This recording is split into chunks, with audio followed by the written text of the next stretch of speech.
একটা আহত হয় একটাই যায় স্যার, বাকি ডিজাইন। এটা হচ্ছে স্যার সবচেয়ে বড় আতঙ্কের এবং মানে দুশ্চিন্তার। 2024 সালের 5 আগস্টের আগে পুলিশ মানেই ছিল মানুষের কাছে এক আতঙ্কের নাম। বিরোধী দলীয় রাজনৈতিক নেতা আর আলেমদের জন্য এই দেশ ছিল ভয়ঙ্কর এক জনপদ। 90 জেএমবি সদস্যরা আইন কানুনের যে প্রচলিত আইন বিধি ব্যবস্থা রয়েছে, সংবিধান আছে, এগুলোতে বিশ্বাস করে না। পুলিশের কার্যক্রমের পুরোটাই ছিল আওয়ামী লীগকে কেন্দ্র করে। ভোটবিহীন সরকারকে টিকিয়ে রাখতে গুম, খুন, রিমান্ড, নির্যাতন রুটিন ওয়ার্ক হয়ে দাঁড়িয়েছিল পুলিশ বিভাগের। কোঠা সংস্কার আন্দোলনের নেতাদের সাথে অন্যান্য নেতৃবৃন্দের কি কথা হয়েছে, এটা একটু আমরা জানতে চাওয়ার জন্যই তাদেরকে জিজ্ঞাসাবাদ করব। জনগণের জন্য আতঙ্কে রূপ নেয়া পুলিশের হেডকোয়ার্টার ছিল মিন্টু রোডের ডিবি অফিস। পুলিশের এই গোয়েন্দা বিভাগটিকে যাত্রা পার্টি বানিয়ে ফেলেছিল মনিরুল এবং হারুন গং। কারণে অকারণে মিডিয়ার সামনে এসে সবসময় নিজেকে আলোচনায় রেখেছে স্বৈরাচার শাসকের সবশেষ ডিবি প্রধান হারুনুর রশিদ। 5 আগস্ট পতিত স্বৈরাচার পালিয়ে যাবার পর হারুনের চেয়ারে বসেছেন অন্য একজন, যার নামও হয়তো অনেকে জানে না। 5 তারিখ ভেঙে পড়া আইন শৃঙ্খলা পরিস্থিতিকে স্বাভাবিক করতে নীরবে দিনরাত খেটে চলেছেন পুলিশের এই গোয়েন্দা কর্মকর্তা। দায়িত্ব নেয়ার পর থেকে রেজাউল করিম মল্লিক একের পর এক দুর্দান্ত অভিযান চালিয়ে দেশকে অস্থিতিশীল করার হাত থেকে রক্ষা করে চলেছেন। বাংলাদেশ পুলিশের ইতিহাসে রেকর্ড সংখ্যক প্রভাবশালী অপরাধীদের আটক করার কৃতিত্ব দেখিয়েছে রেজাউল করিমের গোয়েন্দা দল। ভারতের চোখে চোখ রেখে রেজাউল মল্লিক ইসকন নেতা চিন্ময় কৃষ্ণকে গ্রেফতার করে দেশকে ভয়ঙ্কর এক সাম্প্রদায়িক দাঙ্গা থেকে বাঁচিয়েছেন।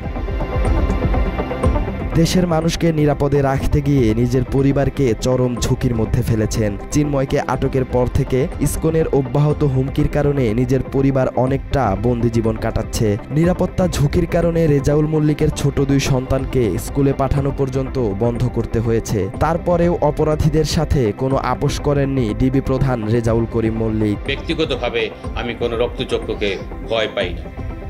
যতদিন কাজ করব, ততদিন আইনের প্রতি শ্রদ্ধা রেখে দেশ এবং জনগণের সেবা করার মানসে এবং আমার ঊর্ধ্বতন কর্তৃপক্ষের নির্দেশ এবং সরকারের নির্দেশ প্রতিপালনই হচ্ছে আমার জীবন উৎসর্গ করা একটি প্রকৃত সময়।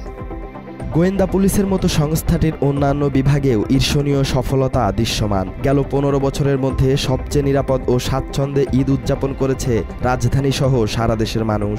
উন্নতি হয়েছে, দেখলাম রাস্তাঘাট ফাঁকা, তারপরে ট্রাফিক বিভাগে যারা দায়িত্বতে ছিল তারাও ঠিকমতো কাজ করতেছে, রাস্তাঘাটে কোনো যানজট নাই, সবাই নিজ নিজ দায়িত্ব থেকে কাজ করতেছে, এটা দেখে খুব ভালো লাগলো। গত 5-6 বছর যাবৎ যেরকম ছিল বর্তমান ঈদে তার সাথে বেটার।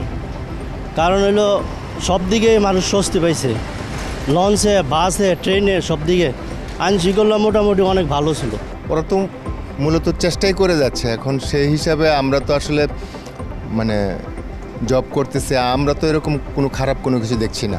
অস্থিতিশীল পরিস্থিতিকে কাজে লাগিয়ে পতিত স্বৈরাচারের সহযোগীরা হত্যা, খুন আর ধর্ষণের উৎসবে মেতে ওঠে। ভঙ্গুর ধ্বংসযজ্ঞ থেকে দেশের মানুষকে স্বস্তি দিতে বর্তমান স্বরাষ্ট্র উপদেষ্টার নেতৃত্বে পুলিশ যেভাবে রাতারাতি চিত্র পাল্টে দিয়েছে তা সত্যি অবিশ্বাস্য। ঈদে আইন শৃঙ্খলা পরিস্থিতি স্বাভাবিক রাখতে নিরলস কাজ করেছেন স্বরাষ্ট্র উপদেষ্টা জাহাঙ্গীর আলম চৌধুরী। পুলিশকে সচল রাখতে বিভিন্ন থানা পরিদর্শন করেছেন তিনি। একই সঙ্গে রাজধানীর গুরুত্বপূর্ণ অনেক এলাকাও পরিদর্শন করেন স্বরাষ্ট্র উপদেষ্টা। ঈদে ঘরমুখ মানুষের ঈদযাত্রা নিরাপদ ও স্বস্তিদায়ক করে তুলতে বাস টার্মিনালও পরিদর্শনে যান তিনি। হারুন, বিপ্লব, আসাদুজ্জামান সহ পুলিশের সাবেক ঊর্ধ্বতন কর্মকর্তারা পুলিশ বাহিনীকে ধ্বংস করে দিয়ে গেছেন। ধ্বংসযজ্ঞের মধ্য থেকে পুলিশকে চাঙ্গা করতে কাজ করছেন আইজিপি বাহারুল আলম। পুলিশ মহাপরিদর্শকের কথায় অনুপ্রাণিত হয়ে কাজে ফিরেছেন বাহিনীর অনেক সদস্য। ফলে যে এক্সপিরিয়েন্সের ভিতর দিয়ে তারা গেছে, এখন এই পর্যায় থেকে পুনরায় তাদেরকে আবার কর্মস্পৃহাটা ফিরিয়ে আনা আমার এটাই বড় চ্যালেঞ্জ। বিগত আওয়ামী লীগ সরকার পুলিশকে নিজেদের কাজে ব্যবহার করে জনবিরোধী করেছে, সে কথাও অকপটে স্বীকার করে নিয়েছেন আইজিপি বাহারুল আলম। এছাড়া জুলাই আন্দোলনে মানুষের বুকে পুলিশের গুলি চালানোতে ক্ষমা চেয়েছেন তিনি। শুধু ক্ষমা চেয়ে পুলিশ বাহিনীকে দায়মুক্ত করতে চাননি পুলিশ মহাপরিদর্শক। যেসব পুলিশ সদস্য অপরাধের সঙ্গে যুক্ত তাদের বিচারের দাবিও জানিয়েছেন বাহারুল আলম। আমি পুলিশ বাহিনীর পক্ষ থেকে প্রতিটি শহীদ পরিবারের কাছে আন্তরিক দুঃখ প্রকাশ করছি এবং ক্ষমা প্রার্থনা করছি। 5 আগস্টের পর যে ভঙ্গুর অবস্থা ছিল সেখান থেকে ঘুরে দাঁড়িয়েছে পুলিশ বাহিনী। চাকরিতে যোগ দিতে যাদের অনীহা ছিল তারাও যোগদান করেছে। দেশের প্রায় সব থানা সচল হয়েছে, পুলিশের টহল ও অভিযানের পরিমাণও বৃদ্ধি পেয়েছে। চুরি, ছিনতাই, ডাকাতিও আগের তুলনায় অনেক কমেছে। পুলিশ সদর দপ্তরের পরিসংখ্যান বলছে ঢাকা মেট্রোপলিটন পুলিশের কাছে জানুয়ারি মাসে চুরি, ছিনতাই, ডাকাতি, হত্যাসহ 1791টি অভিযোগ এসেছে। আর ফেব্রুয়ারিতে প্রায় 250টি অপরাধ কম হয়েছে। রমজানের আগের মাসে 1566টি অপরাধ সংঘটিত হয়। এ সময় সারা দেশে জানুয়ারি মাসে যেখানে 14,572টি অপরাধ সংঘটিত হয়েছে, সেখানে ফেব্রুয়ারি মাসে 13,000 অপরাধ হয়েছে। এদিকে জানুয়ারি মাসে সারা দেশে চুরি, ছিনতাই ও ডাকাতির ঘটনা ঘটেছে 1039টি। আর ফেব্রুয়ারি মাসে এই সংখ্যা কমে দাঁড়ায় 900-তে। মানে ঈদ যে একটা উদযাপন, যেটা ওটা সবার ভিতরেই মাশাআল্লাহ। আমি এদিকে তো রমজান মাসের আগে যেটা দেখছি, কিন্তু ওই হিসাবে আমাদের ঢাকা শহরে ওইটা, ঢাকা কেন সারা বাংলাদেশে এটা কমই হয়েছে। এইবারের ঈদ এবং সার্বিক পরিস্থিতি রোজার মধ্যে যেটা ছিল, এটা তো আসলে অন্যান্য সময়ের তুলনায় অনেকটা ভালোই আমরা এটা করেছি আর কি। বেসিক্যালি এরকম পরিস্থিতি এর আগে কখনো দেখি নাই। কয়েক মাস আগেও রাতের ঢাকা নগরবাসীর জন্য আতঙ্কের ছিল।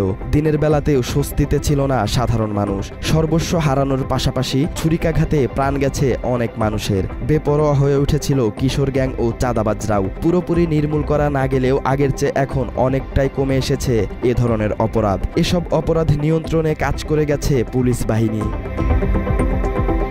শঙ্কা ছিল এবারের রমজান মাস ও ঈদকে ঘিরেও। তবে পুলিশের চৌকস দায়িত্ব পালনে আগের যে কোনো সময়ের তুলনায় এবারের রমজান ও ঈদ ছিল নিরাপদ।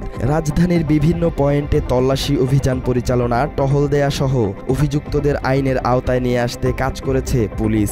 মার্চ মাসের 6 থেকে 13 তারিখ এই 8 দিনে অভিযান চালিয়ে 338 জনকে আটক করেছে আইনশৃঙ্খলা বাহিনী। এছাড়া ঈদের সময় সরব ছিল পুলিশ। ঢাকা মেট্রোপলিটন পুলিশের 50টি থানা এলাকায় টহল পুলিশের অবস্থান ছিল চোখে পড়ার মতো। 2 ভাগে বিভক্ত হয়ে 667টি টহল টিম নগরীর নিরাপত্তা নিশ্চিত করেছে। এছাড়া ঢাকা মহানগরীর গুরুত্বপূর্ণ ও কৌশলগত 71টি স্থানে চেকপোস্ট বসিয়েছে পুলিশ। পাশাপাশি এবারের ঈদে নিরাপত্তা দেওয়ার জন্য কাজ করেছে অক্সিলারি ফোর্স। ঈদে সাধারণ মানুষ পরিবার পরিজন নিয়ে আনন্দ উৎসবে ঈদ কাটিয়েছেন। তবে তাদের এই উৎসবমুখর পরিবেশ যারা উপহার দিয়েছেন, সেই পুলিশ সদস্যরা আপনজন ছেড়ে সড়কে ঈদ উদযাপন করেছেন। পরিবার ছাড়া ঈদ কষ্টের হলেও মানুষকে সেবা দিতে পেরে খুশি পুলিশ সদস্যরা। তাদের কারণে সাধারণ মানুষ নিরাপদে ঈদ উদযাপন করতে পারায় গর্বিত তারা।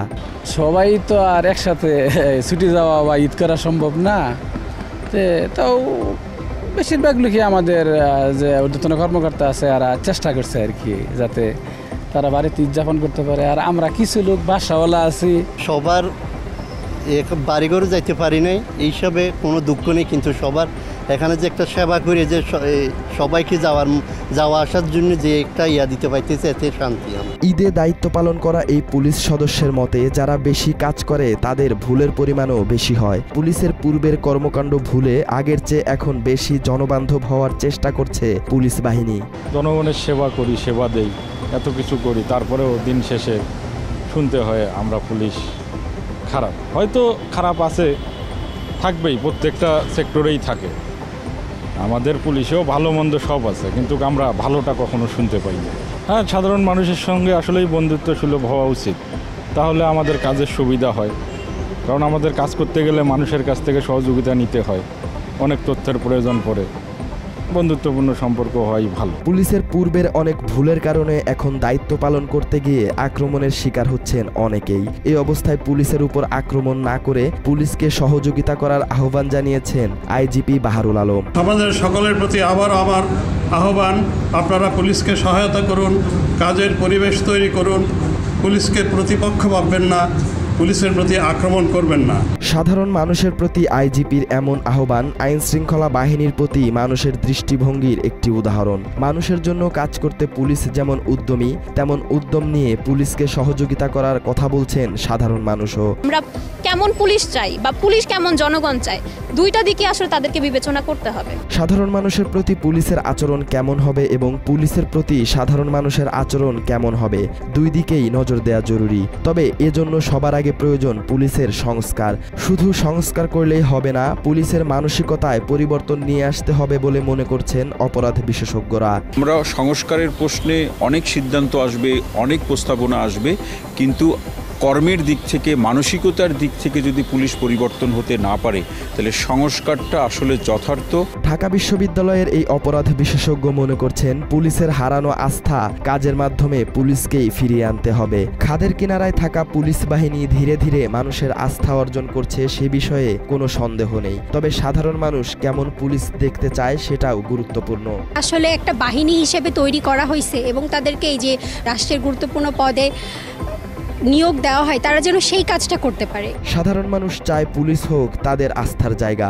নতুন করে মানুষের সেই আস্থা অর্জনে কাজ করছে পুলিশ, নিজেদের আত্ম উপলব্ধির জন্য কাজ করছে পুলিশ, পাশাপাশি বাহিনীর সংস্কারে কাজ করছে অন্তর্বর্তী সরকার। রাষ্ট্রীয়ভাবে পুলিশ বাহিনীর সংস্কার করতে সময় লাগলেও এরই মধ্যে নিজেদের সংস্কার নিজেরাই শুরু করেছে পুলিশ। আগের ভুল শুধরে জনমুখী হওয়ার চেষ্টা করছে তারা। গণ অভ্যুত্থানের পর নভেম্বর মাসে ৪৫,০০০ পুলিশ সদস্যকে বদলি করা হয়েছে, যা মোট পুলিশের প্রায় ২৫%। আর এবছরের মার্চ মাসে ডিআইজি, পুলিশ সুপার, অতিরিক্ত পুলিশ সুপার সহ ৪৩ জনকে বদলি করেছে পুলিশ সদর দপ্তর। এদিকে জুলাই আন্দোলনে নির্বিচারে গুলি, মানুষ হত্যা সহ বিভিন্ন অপরাধের সঙ্গে যুক্ত ১০৫৯ জন পুলিশ সদস্যকে আসামি করে মামলা করা হয়েছে। এদের মধ্যে ৪১ জনকে গ্রেফতার করেছে পুলিশ। তাদের মধ্যে সাবেক আইজিপি, অতিরিক্ত আইজিপি, কমিশনার, অতিরিক্ত কমিশনার ও যুগ্ম কমিশনার সহ পুলিশের ঊর্ধ্বতন কর্মকর্তাদের গ্রেফতার করা হয়েছে। তবে সংস্কারের প্রশ্ন উঠলে যে বিষয়টি সবচেয়ে বেশি আলোচিত হয় তা হলো পুলিশকে রাজনীতিমুক্ত রাখা। দলীয় কাজে পুলিশকে ব্যবহার না করে মানুষের জন্য কাজ করতে দেওয়ার কথা জানিয়েছেন আইজিপি। তাদের রাজনৈতিক আনুগত্য, সরকারি কর্মচারী, আমার কিসের রাজনৈতিক আনুগত্য থাকবে? আমি কোনো আওয়ামী লীগ বিএনপি কিছু বুঝি না। পুলিশ মহাপরিদর্শকের এমন কথায় একমত সাধারণ মানুষও। তাদের চাওয়া রাজনৈতিক দলের প্রভাবমুক্ত থেকে মানুষের জন্য কাজ করুক পুলিশ বাহিনী। এখন পুলিশ আমাদের নিরাপত্তার জন্য কাজ করে সবসময়, তো আমাদের মানুষের পাশে থাকে। তো আমরা চাই যে এটা দলীয়ভাবে কোনো কাজ করবে না, তারা তাদের নিজস্ব প্রক্রিয়ায় কাজ করবে। যে বা যারা ক্ষমতায় আসবেন তারা পুলিশকে নিজেদের স্বার্থে ব্যবহার করবেন না, এরকম একটা রাজনৈতিক অঙ্গীকার কিন্তু থাকাটা খুবই গুরুত্বপূর্ণ। পুলিশ বাহিনী তার অতীত কর্মকাণ্ড থেকে শিক্ষা নিয়ে মানুষের জন্য কাজ করতে চায়। মানুষও পুলিশকে তাদের আস্থাভাজন মনে করতে চায়। এই দুই পক্ষের আরও এক জায়গায় মিল রয়েছে, তা হলো রাজনৈতিক প্রভাবমুক্ত পুলিশ বাহিনী। তবে সাধারণ মানুষের চাওয়া, স্বৈরাচারের যারা এখনও দেশকে অস্থিতিশীল করতে চায় তাদের বিরুদ্ধে পুলিশকে আরও কঠোর হতে হবে। সালাউদ্দিন সাজু, বাংলা এডিশন।